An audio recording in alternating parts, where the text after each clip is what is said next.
We, as recruiters, are storytellers.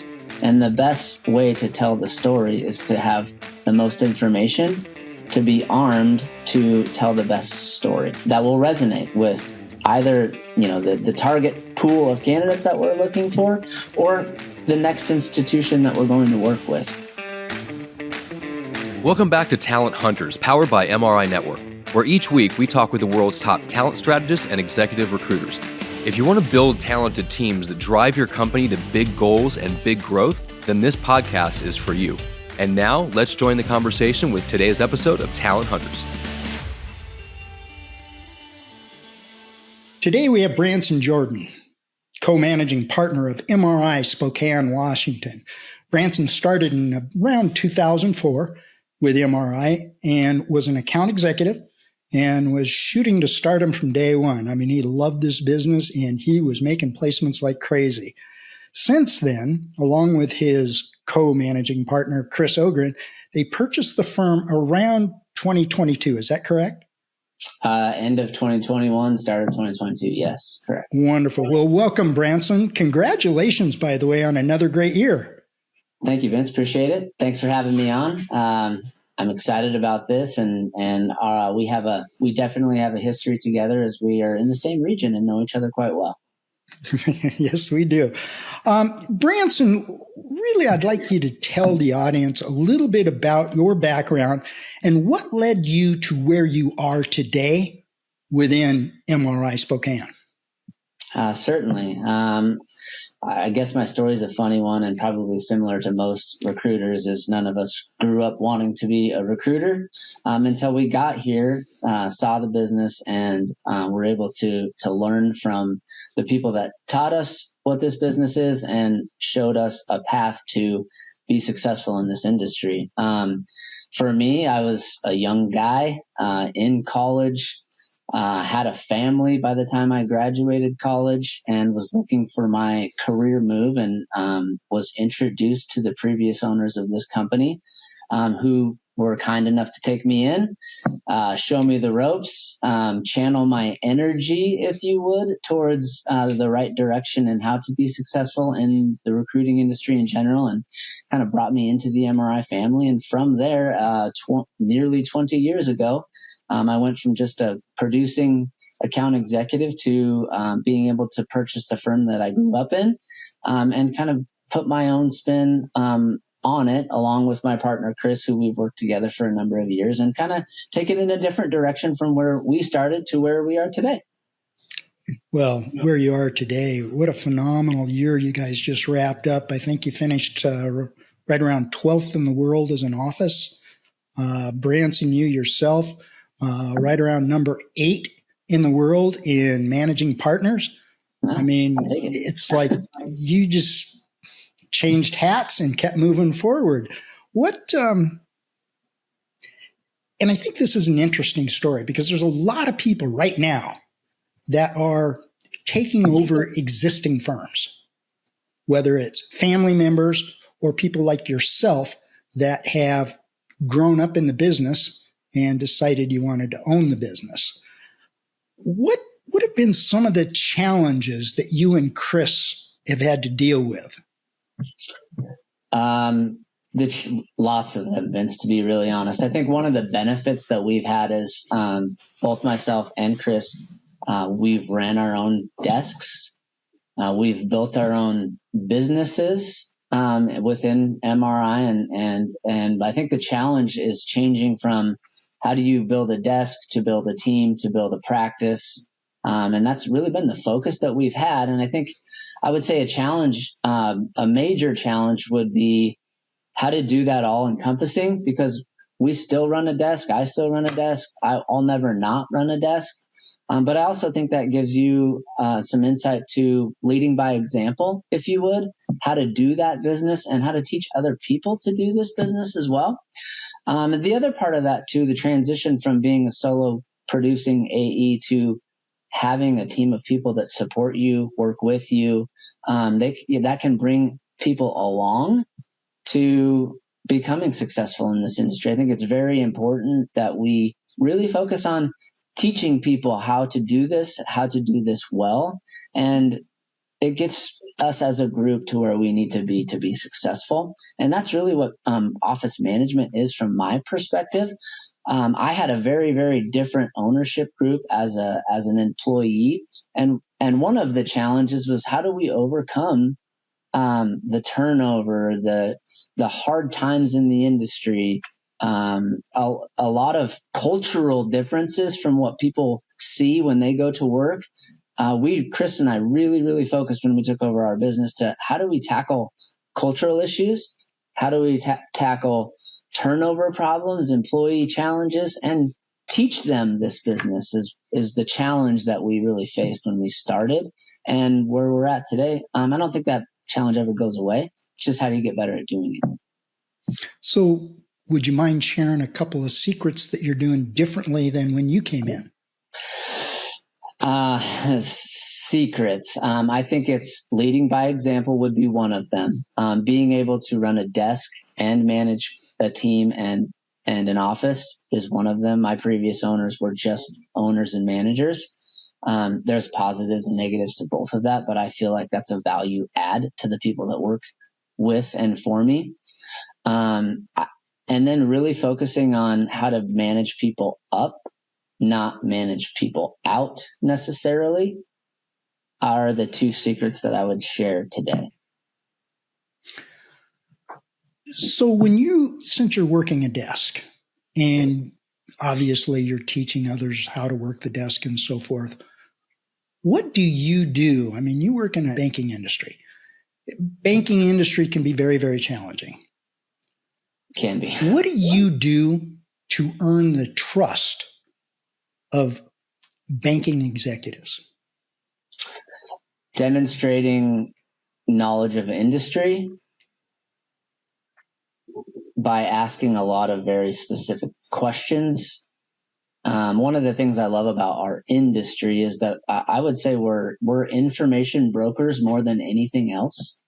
And so if you can disseminate and extrapolate all of the key information that you need from banking executives, banking employees, the people that you work with, and then in turn share that with your candidate pool, target candidates in the market, to demonstrate that you understand the things that they face on a day-to-day, week-to-week, month-to-month, year-to-year challenge. It allows us to earn the trust of the people in the industry to come to us to work with us. That's very well said. Very well said. Why should a bank or lending institution that you have never worked with before listen to you? Because I know the challenges that they face.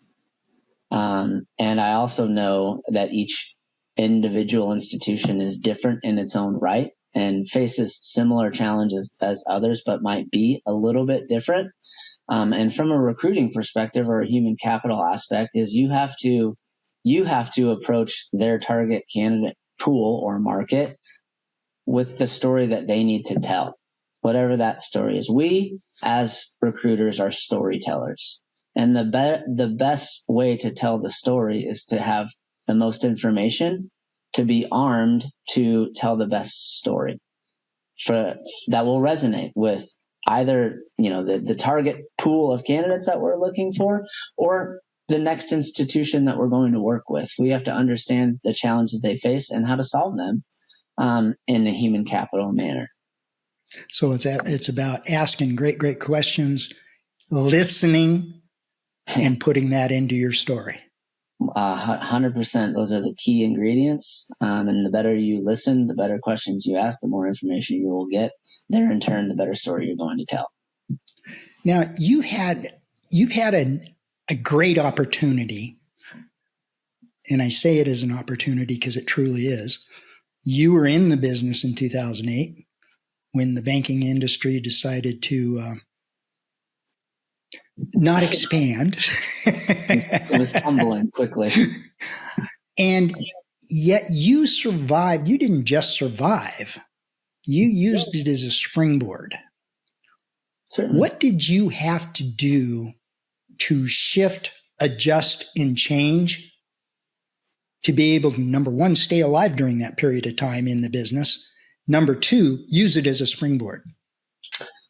It's a good question. I think you said the answers are shift, adjust, and change. What we do is adapt really well, right? You have to understand the challenges that the industry faces because it's constantly changing, whether it's a technology thing or a interest rate scenario that's changing, or the real estate drops out like it did in 2008 and 9.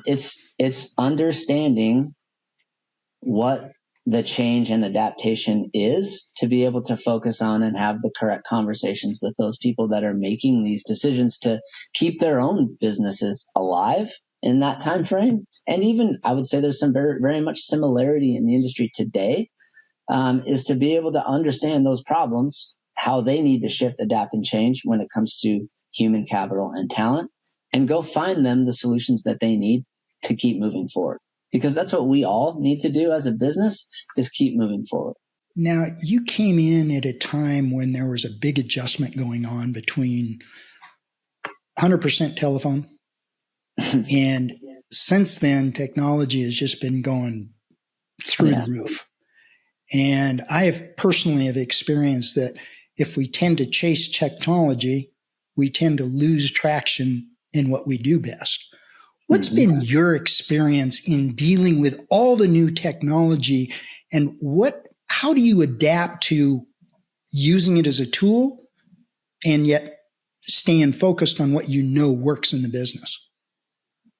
I think it's a benefit, honestly, Vince, as you say, old versus new in terms of kind of the use of the tools that are available to us.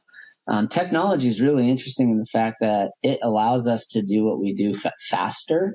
And I think that's always been the progression, right? You mentioned the fax machine. When I started, email was kind of new in a sense, which was a long time ago, sad to say. But to take it to where we've come today, it's understanding the use of technology. And one of the things that I think I'm blessed with is that I learned that this is a phone business. This will always be a phone business. And the reason it is that is because it's about making human connection. Human connection is what recruiting is in general. You're talking to companies and leaders of those companies that have objectives they need to tackle. You're talking to candidates and their personal lives, and they have objectives they need to tackle. And you get all that by connecting with them on the phone and through conversation. The use of technology, we've embraced it. It's a great opportunity to keep track of all the things and the people that we're talking to and who we're working with, so we can do more of it, if you would. But I'll leave the nugget of you. I've never made a placement of hundreds and hundreds of placements that I've made without talking to somebody directly. It won't ever not be that way. Technology is a great tool. It helps us do everything much faster, but you don't do it without talking to people. So when do you teach your people to focus on the tools during the day? In fact, we've had a lot of those conversations recently because when things shift in the world of recruitment, and there's always going to be shifts and adaptations that need to be made, from market concerns or changes to even the use of internal talent acquisition and where they play a role in all of this stuff. Technology is big, and from a management tool is, what are we using it for? So understanding the use of the technology that we have and the access of information that we have to ultimately manage whatever those, what we'll call outreach tools that we have, to get people on the phone, to maximize the tools, to be efficient, to talk to people about what we need to talk about, because you can't tell a story without talking to somebody. So the tools for us from a management perspective are, what are we doing to get people on the phone to tell our story? So I'm sure you're running into the same problem that the majority of the offices: dial the telephone, get a voicemail; dial the telephone, don't get an answer; dial the telephone, not get a hold of. What's something that you personally take pride in being able, what do you do to be able to make those connections? What is there a secret tool? Is there persistence? Is there something that you practice and you teach to get people to make those connections? Yeah, that's a great question. I wish I had a secret tool, Vince. I would love to put that into play for sure.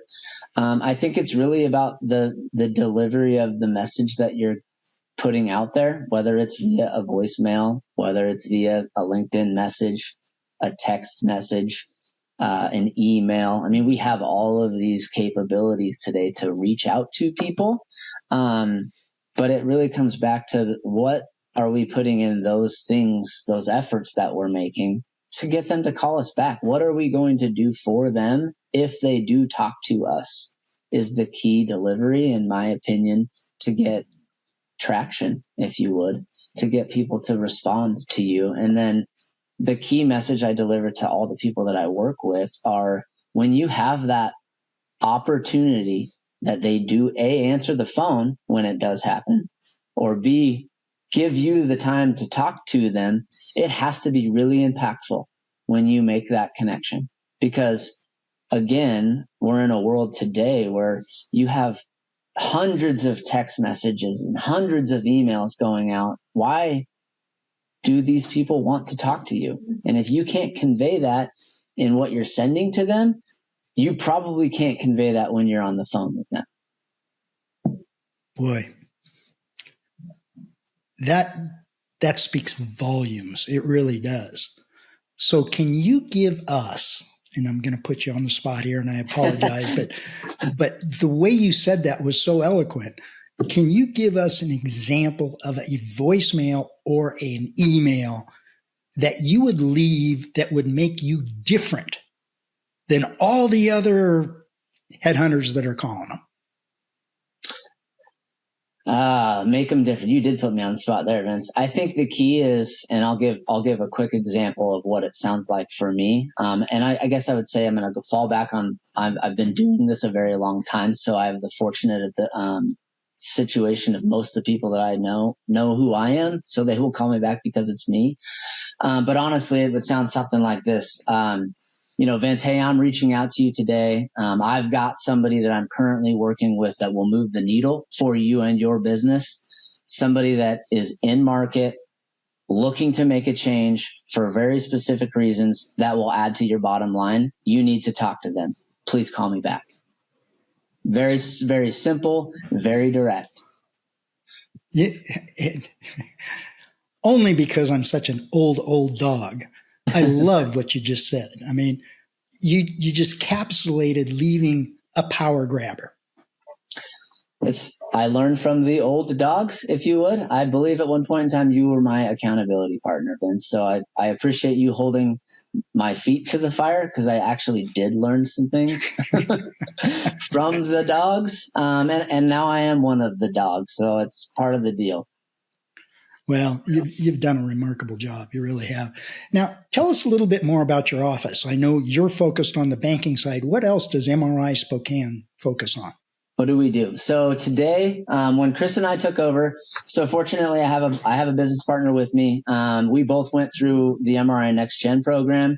Really awesome experience for both of us. You're taking a couple of guys that, for myself, have been in a long time. Chris, I think 8-9 years as a successful recruiter, to go through a program that kind of gets you to look a little bit differently at how this is done as a business, and also learn how not to do this as a business in many ways, from what we've seen, and expanded our universe, if you would. But we chose to only focus on one industry when we took over our business, because we know it really well. We can teach it really well, and there was lots of room to grow. And there still is, to be real frank. So we really wanted to say, let's be really good at what we are really good at and just get bigger and better at it.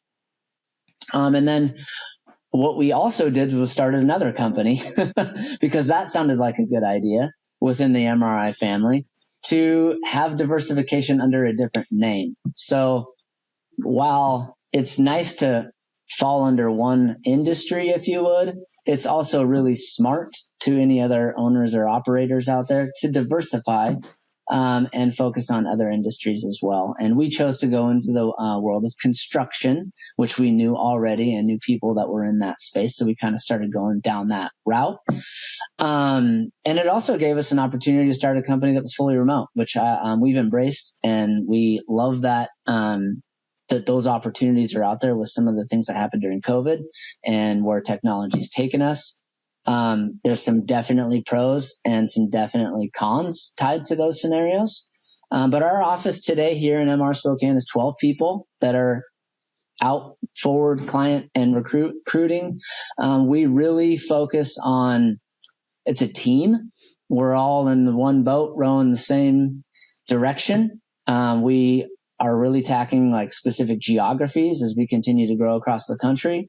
And our goal here is to really become the primary financial institution recruitment firm across the country, for our target being mostly regional to small community size institutions. The difference that I think we are versus some of the other firms that I know of is that we don't just focus in one very specific niche. We're going to be a solution across the board in every line of business at all financial institutions. That's kind of where we've taken our approach. So that's what it looks like today. So in our company today, we're all in office. There's 12 of us. Our other company, we are currently at 3 people. That's fully remote.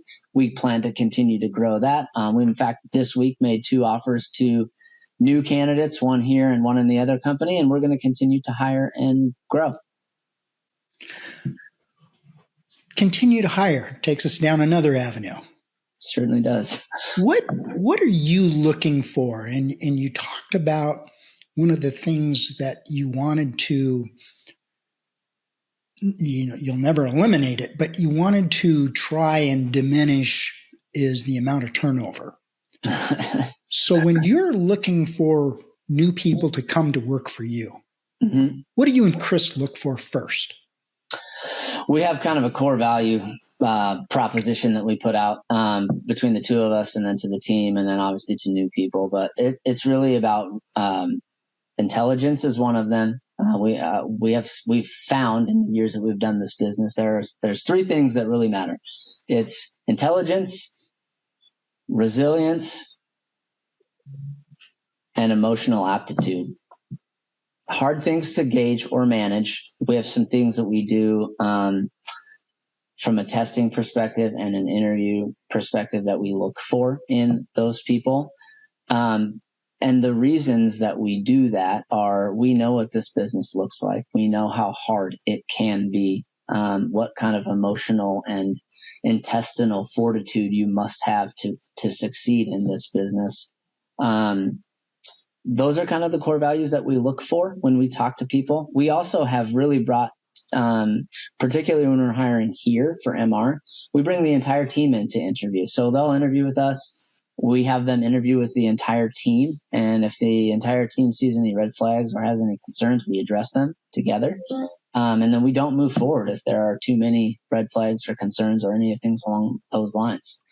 And I think that's been really part of building an office culture that's inclusive of all people, and also identifying those people that will be a good fit here and not a toxic challenge. Wow. I'm going to add to that real quick too, Vince, because the other part that I've noticed is that you put people, the 360 AE is a really hard position to hire for. And for everybody in MRI that knows what that is, for people outside of MR, that is doing full cycle recruitment. That's a really, really tough job for someone that doesn't know this industry very well. And if they've done it somewhere else, they may have some habits that don't fit well here also. So we really try to bring people up, put them in a role that can help them learn in a 6 to 12 month window and give them the opportunity to do the things that they're good at and like to do in this industry. So you're bringing people into a personal strength that you see that adapts to be a part of your team, as opposed to bringing them in as a 360 recruiter. 100%. We're placing people into roles that can help them learn this business without having to be put on an island or by yourself to try to figure it out. we're going to help you. We're going to hire you. We're going to train you. We're going to help you. And what I found that worked really well for me, Vince, in this industry is find A, what you're good at, but B, what you like to do. When you're somebody that can do a lot of placement volume or generate a fair amount of revenue, it's really hard to A, do it by yourself, do it at a very high level, and do it for a sustainable long period of time without having support or other people to work with. So that to me is, how do we build an organization or a team or hire people into this to teach them, to help them learn what this looks like from a lot of different angles, because there's a lot of things that go on in the full process of recruiting, generating new business, all of that stuff. It's a lot for one person to do and to learn. I mean, it's hard. It's hard to learn for one person in a short period of time. So you break it into small bites. That's what we've kind of done. We've broken up lots of different roles. There's technology roles, there's recruiting roles, there's business development roles, there's support roles for those roles. So we can bring people in, teach them, get them up to speed, and then point them in the direction that's going to hopefully make them successful. You know, we talked early on in this conversation about diminishing turnover and so forth. And the really old school was hire everybody, okay? And they'll weed themselves out. And you've learned through your observation of others, and I mean other offices, and experienced yourself. And there lies, honestly, Branson, that magic little secret that you don't realize. You do realize it, but you don't realize that it is a magic little secret, that the difference in solving that turnover is bringing people in to tackle smaller chunks of learning the business. That doesn't mean they can't become a 360 recruiter. It doesn't mean they can't run their own team at some point. Yep. But you're giving them the opportunity to succeed today in a controlled environment by placing them where their strengths are. And that is in itself a magic little secret. And I applaud you and Chris on that. That's phenomenal. It really is. There's other offices that have done that.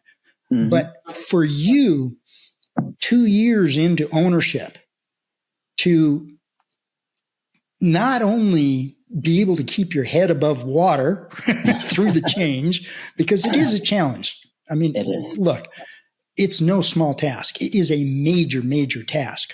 But to put in those tools to make that business grow, it's demonstrated by ranking number 12. It's demonstrated by the consistency that you guys have had. You're laying a concrete foundation. Be proud of that.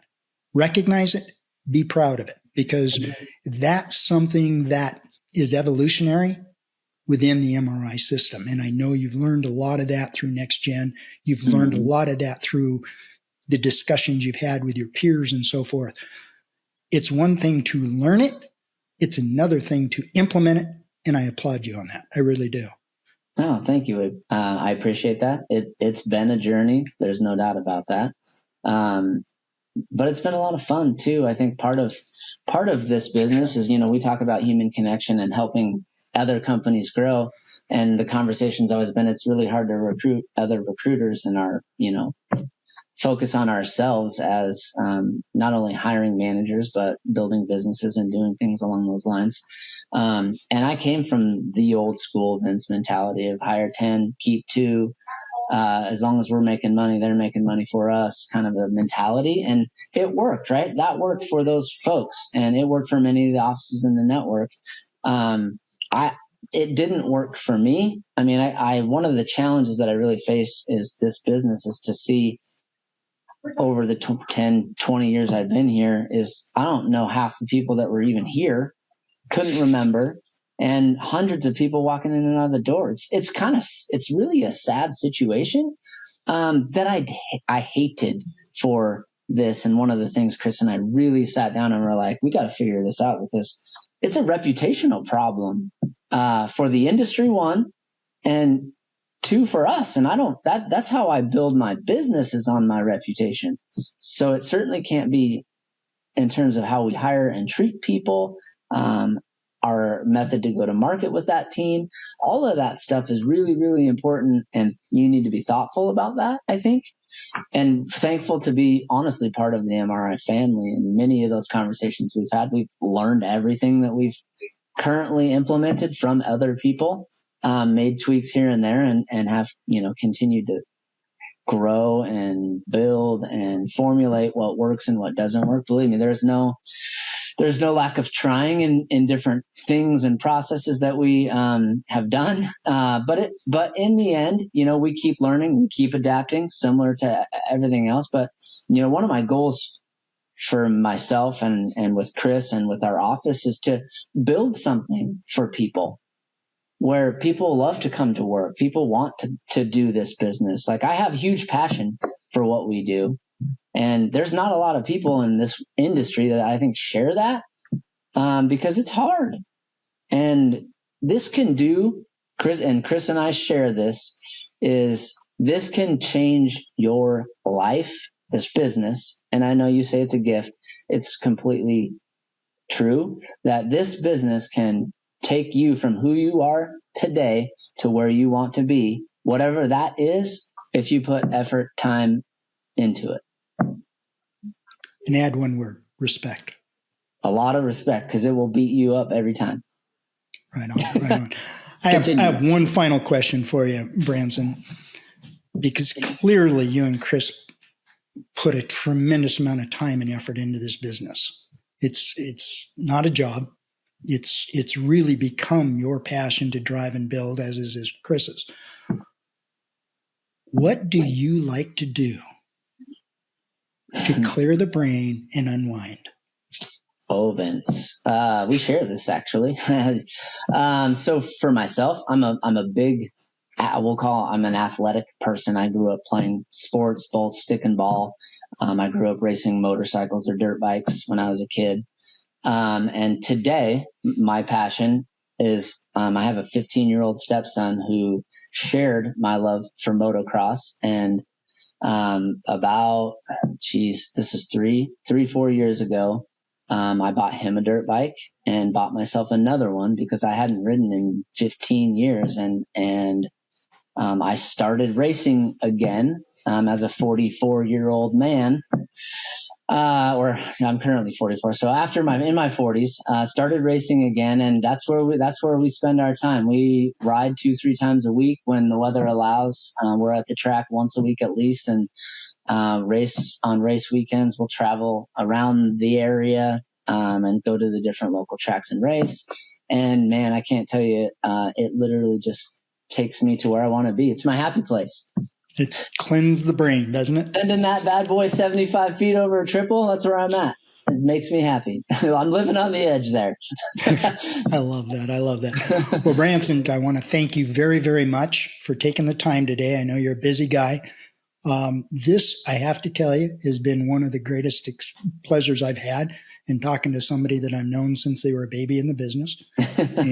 and you've grown exponentially. You really have. And your maturity, your passion, your drive to succeed in this business, people should try to implement. And I thank you very much for your time. Oh, appreciate it, Vince. Kind words of you. I learned many things from you in the process. So thank you for investing your time with me as well.